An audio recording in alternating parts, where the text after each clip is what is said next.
आज हम अवकल समीकरण में रेखीय अवकल समीकरण का अध्ययन करेंगे। तो रेखीय अवकल समीकरण, यदि अवकल समीकरण में आश्रित चर एवं इसका अवकलज दोनों प्रथम घात के हों और एक साथ गुणित नहीं होते हैं तो ये रेखिक अवकलज समीकरण कहलाते हैं। ये जो रेखिक अवकलज समीकरण है वो दो रूपों में व्यक्त कर सकते हैं। जैसे यहाँ पर हम पहले अध्ययन करेंगे y में रेखिक अवकलज समीकरण का। तो y में रेखिक अवकलज समीकरण का अध्ययन करने के लिए जैसे यहाँ पर आप देखते हैं y में रेखिक अवकलज का समीकरण जैसे dy/dx प्लस py = q, ये y में रेखिक अवकलज समीकरण है। यहाँ पर p और q अचर अथवा x के फलन होंगे। अब ये जो समीकरण का रूप है dy/dx बराबर py प्लस q के रूप में, इसको हल करने के कार्य विधि हैं। पहली बात यह है कि समीकरण जिस भी रूप में दिया रहेगा उसको इस रूप में dy/dx प्लस py बराबर q के रूप में व्यवस्थित करेंगे। व्यवस्थित करने के बाद p और q के मान को अलग करके ज्ञात कर लेंगे। p और q का मान ज्ञात करने के बाद इस पर समाकलन गुणांक i अब कहते हैं e⁻p dx, ये p का इंटीग्रेशन होगा वहाँ पर, ये ज्ञात करेंगे। फिर व्यापक समीकरण का हल हो जाएगा y × if बराबर इंटीग्रेशन में q × if dx, if का इंटीग्रेशन करके इसका व्यापक हल ज्ञात कर लेंगे। जैसे इसमें देखते हैं एक, जैसे मान लीजिए कोई सवाल है छोटा सा dy/dx, जैसे यहाँ देखें क्वेश्चन इसका dy/dx प्लस y/x = x², इसको हल करना है। तो हल करने के लिए क्या करेंगे, दिए गए समीकरण में dy/dx है तो dy/dx py के रूप में लिखना है। तो इसको क्या लिखेंगे, dy/dx प्लस 1/x वाला हो जाएगा, ये y हो गया py बराबर x²। अब यहाँ पर ये y में रेखिक अवकल समीकरण है, dy/dx यहाँ y है, तो इसका तुलना जो है कर लेते हैं किससे, dy/dx प्लस py बराबर q से करने पर तुलना करेंगे तो p बराबर क्या मिला हमें, p बराबर हो गया 1/x और q बराबर मिलेगा x²। ये p और q का मान निकालने के बाद इसका if निकाल लेंगे, समाकलन गुणांक। तो ये हो जाएगा क्या, if का मान e⁻p dx। तो यहाँ पर हो जाएगा p की जगह पर 1/x dx, तो ये हो गया, इसका क्या हो जाएगा 1/x dx का इंटीग्रेशन log x हो गया। अब e⁻log x बराबर हो गया कितना, x हो गया। अब इसका अभिष्ट हल या इसका व्यापक हल क्या है, सूत्र इसका y × if बराबर इंटीग्रेशन में q if dx। अब इससे मार रख दें प्लस c, तो y, अब यहाँ पर इंटीग्रेटिंग फैक्टर क्या माना है इसका, और समाकलन गुणांक का x, y × x बराबर q का मान है x² इंटू if का मान कितना निकला x, ये हो गया dx प्लस c। तो इसका हल हो जाएगा yx बराबर, यह हो गया x³ dx प्लस c। अब yx बराबर x³ का समाकलन x⁴/4 प्लस c, ये इसका हल हो जाएगा। तो इस प्रकार से इसको हल कर लेंगे। तो सबसे पहली बात ये है कि इसको मानक रूप में रख करके इसमें p और q का मान ज्ञात करना है। जैसे इसमें और सवाल देखते हैं। मान लेते हैं इसमें यह है dy बाई डी एक्स। अगला क्वेश्चन देखते हैं। dy by d x minus 4y is equal to e to the power x. इसका हल करना है। ये दिख रहा है कि y का रैखिक अवकल समीकरण है। dy बाई डी एक्स है माइनस 4y बराबर ई पावर एक्स है।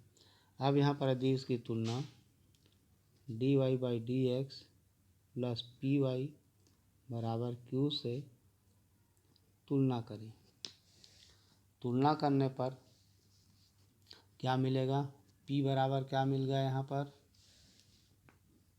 p बराबर हो जाएगा -4 हो गया और q बराबर मिल गया e to the power x। अब इसका निकालने आई एफ, तो I F is equal to e to the power p dx। तो यहाँ पर p का मान कितना है? -4। तो यह हो जाएगा -4 बाहर निकालने -4 dx हो गया। तो कुल मिला के इसका मान कितना होगा? ई का पावर -4x हो गया।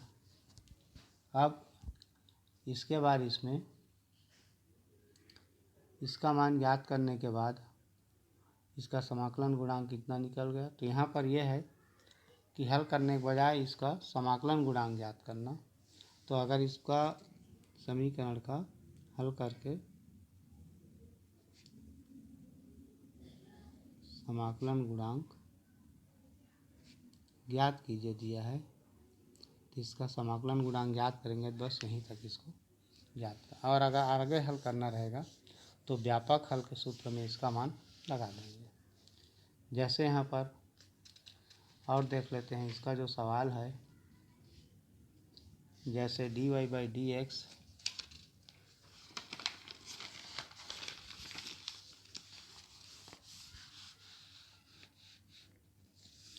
क्वेश्चन है dy by d x plus 2y बराबर 4x। इसको हल कर, तो हल करने के लिए यहाँ पर हम पहले क्या करेंगे? इसका तुलना करेंगे। तुलना करने पर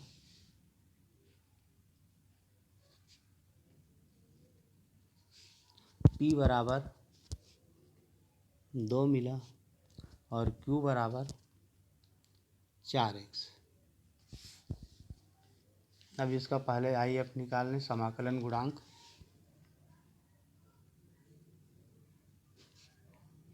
तो समाकलन गुणांक आई एफ बराबर e to the power p dx। यहाँ पर p का मान कितना है? 2 है। तो ये हो जाएगा बराबर कितना हो गया? e की घात 2x। और q का मान है कितना? यहाँ पर 4x है। अब इसका अभिष्ट हल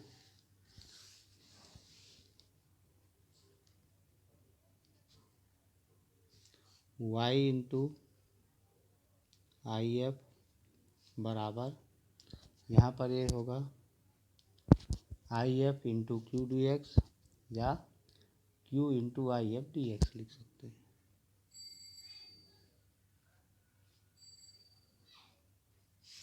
अब यहाँ पर इसके मान को रख दें, तो y इंटू आई एफ का मान कितना हुआ? ई टू द पावर 2x बराबर, यहाँ पर e to the power 2x into 4x है इसका मान, q का मान 4x, यह हो गया dx। अब यहाँ से हल कर लें, तो y into e to the power 2x, 4 को बाहर निकाल लें। अब x into e to the power 2x है। तो पहला फलन x को मान लें, x इंटू दूसरे का समाकलन e to the power 2x minus पहले का अवकलन d by d x x हो गया, दूसरे का समाकलन e to the power tx dx, और फिर पूरे का हो गया ये समाकलन। तो इस प्रकार से अब इसका आगे y into e to the power 2x बराबर ये 4 रहेगा, x e to the power 2x का समाकलन e to the power 2x upon 2, तो ये हो गया x e to the power 2x upon 2 हो गया, माइनस x का अवकलन 1 हो गया, e to the power 2x का समाकलन e to the power 2x upon 2, फिर इसका है समाकलन। अब आगे y is equal to e to the power 2x, ये होगा इज इक्वल टू 4, यहाँ है x e to the power 2x upon 2 minus e to the power 2x का फिर समाकलन करेंगे तो e to the power 2x upon 2 होगा, तो 2 और 2 हो गया 4, ये हो गया। आगे हल करते जाएं तो y into e to the power 2x is equal to, यहाँ पर आ गया, यहाँ 4 है यहाँ 2 है तो कट जाएगा, तो 2x into e to the power 2x minus ये 4 कट जाएगा तो बचेगा e to the power 2x plus c। अब ई टू द पावर 2x दोनों में है, यहाँ भी ई टू द पावर 2x है तो इसको भाग कर सकते हैं, तो y is equal to 2x minus यहाँ 1 हो गया plus c into e to the power minus 2x upon 2x होगा तो ऊपर में माइनस 2x हो जाएगा, तो ये इसका आंसर हो जाएगा। तो इस प्रकार से क्रमबद्ध तरीके से इसको हल किया जा सकता है। तो जैसे जो भी सवाल हैं इसमें इस रूप में उसको बदलते जाएंगे और आसानी से हल हो जाएगा। जैसे ये सवाल है 1 plus x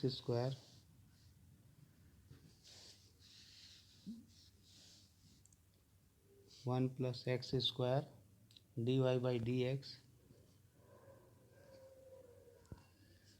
plus 2xy is equal to cos x, इसको हल करना है। तो हल करने के लिए इसको व्यवस्थित करेंगे, y के रैखिक समीकरण के रूप में क्या हो जाएगा d y by d x plus ये 1 प्लस एक्स स्क्वायर है यहाँ पर, तो इसका भाग कर दें तो 2xy upon 1 plus x square is equal to cos x upon 1 plus x square हो गया। अब इसको d y by d x plus p y बराबर क्यू के रूप में अगर तोड़ना हो तो फिर से इसको लिख लें d y by d x plus 2x upon 1 plus x square, ये p के रूप में हो गया इतना y बराबर cos x upon 1 plus x square. अब इसका तुलना कर लें कि तुलना d y by d x plus p y बराबर q से करने पर तुलना करें तो यहाँ पर हमें p बराबर मिल गया 2x upon 1 plus x square और q बराबर मिला कास x upon 1 plus x square. जब p और y का मान याद कर लेते हैं तो इसका समाकलन गुणांक याद कर लें, तो समाकलन गुणांक याद करने के लिए आई एफ बराबर ई पी डी एक्स, अब ई टू द पावर यहाँ पर p का मान है 2x upon 1 plus x square d x. अब यहाँ पर हम देखें कि 2x upon 1 plus x square है तो इसका मान क्या हो जाएगा लाग ई टू द पावर लाग 1 प्लस एक्स स्क्वायर, क्योंकि इसको अगर हम इस प्रकार से लिख सकते हैं ई टू द पावर ऐसे d upon d x 1 plus x square का है ये upon 1 plus x square d x. तो यहाँ पर एक फार्मूला देखे हैं पिछले इसमें कि D upon d x F x upon F x और इसका समाकलन डी एक्स बराबर log एफ एक्स होता है। यह सीधी सी बात है, अगर इसको हम t मानेंगे तो डी टी का मान 2x होगा। तो इसका मान हो गया e to the power log 1 plus x square. अब e to the power log x बराबर x होता है। e to the power log x बराबर होता है x, इसलिए हो गया 1 प्लस एक्स स्क्वायर। तो आई एफ का मान मिला 1 प्लस एक्स स्क्वायर। अब इसका अभिष्ट हल देखें इसका।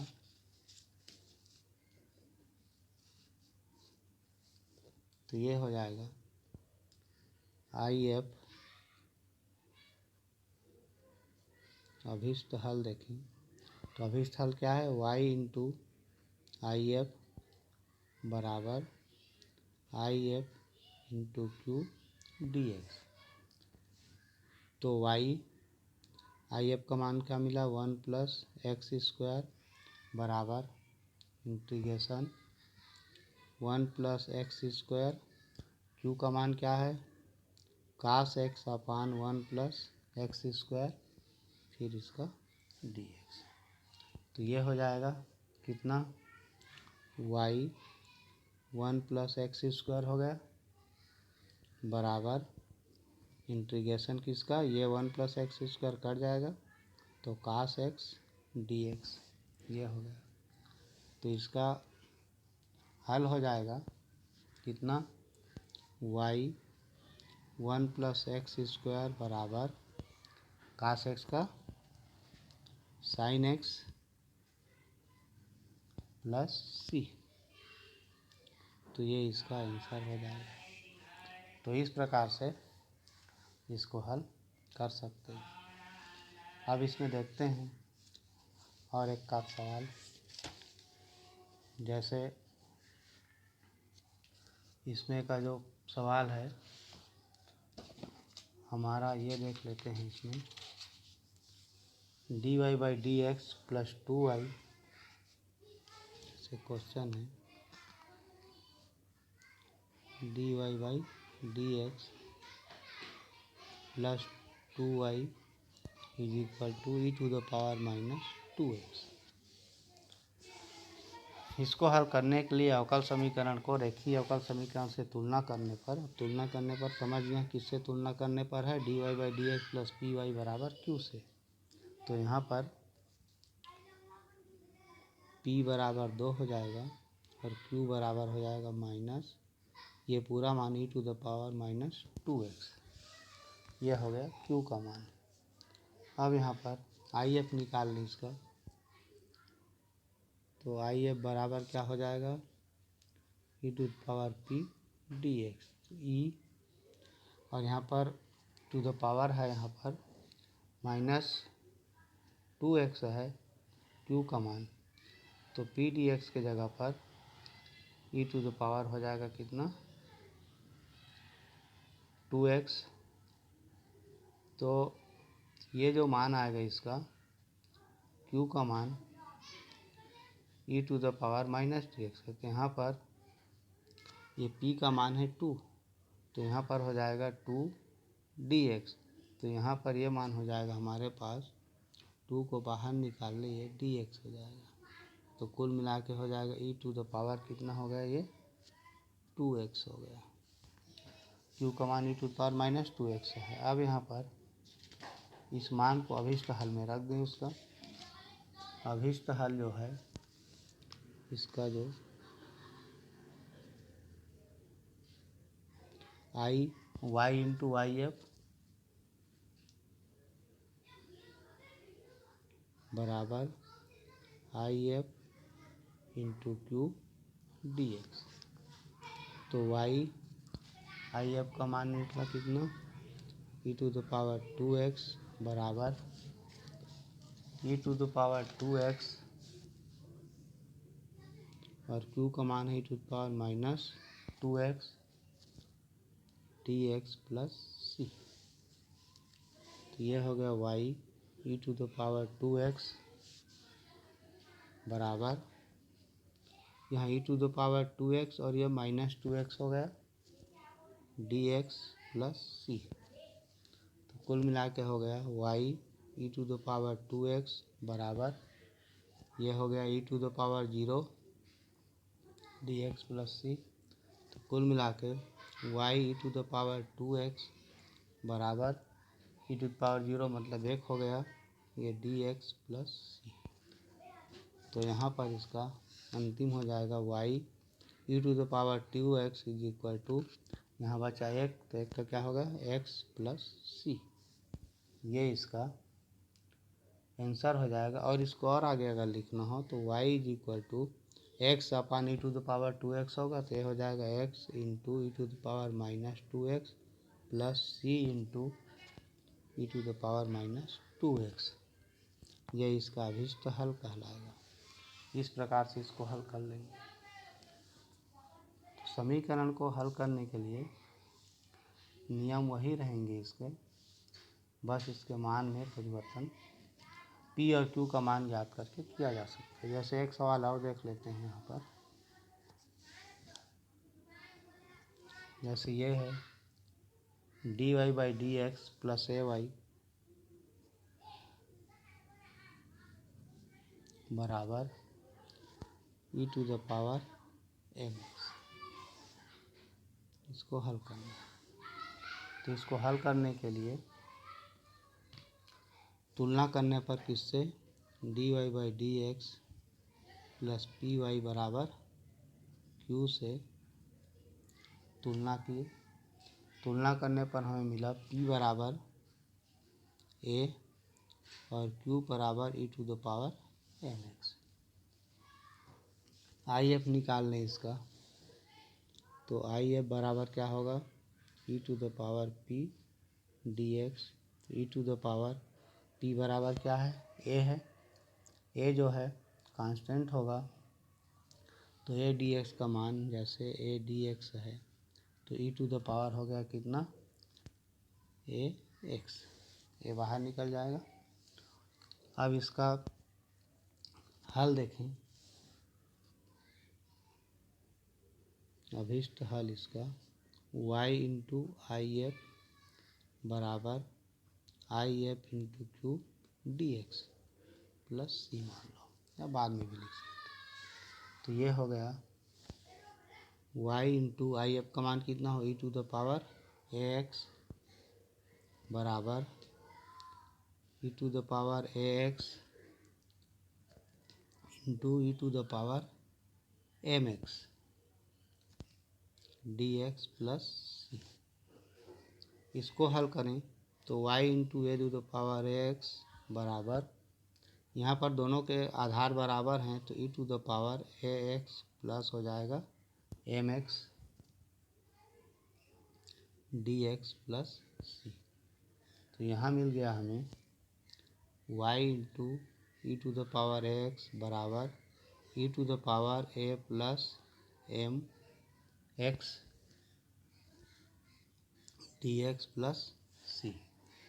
अब इसको क्या कर सकते हैं हम इसका समाकलन करेंगे तो ये होगा y into a to the power x बराबर ये जो e to the power m plus a x है तो ये मान लेते हैं t। तो ये हो जाएगा e to the power a plus m x upon a plus हो जाएगा एम प्लस सी। तो y बराबर हो गया। अगर इसको y बराबर इस रूप में लिखें तो यहाँ पर ये जो मान होगा 1 अपान ए प्लस एम और ये e to the power a है और e to the power m है तो ये कट जाएगा। तो यहाँ बचेगा e to the power m x plus c into e to the power minus a x. ये इसका हल हो जाएगा। तो इस प्रकार से इन समीकरणों को हल करेंगे। अगले वीडियो में इसका एक्स के रैखिक समीकरण का अध्ययन करेंगे।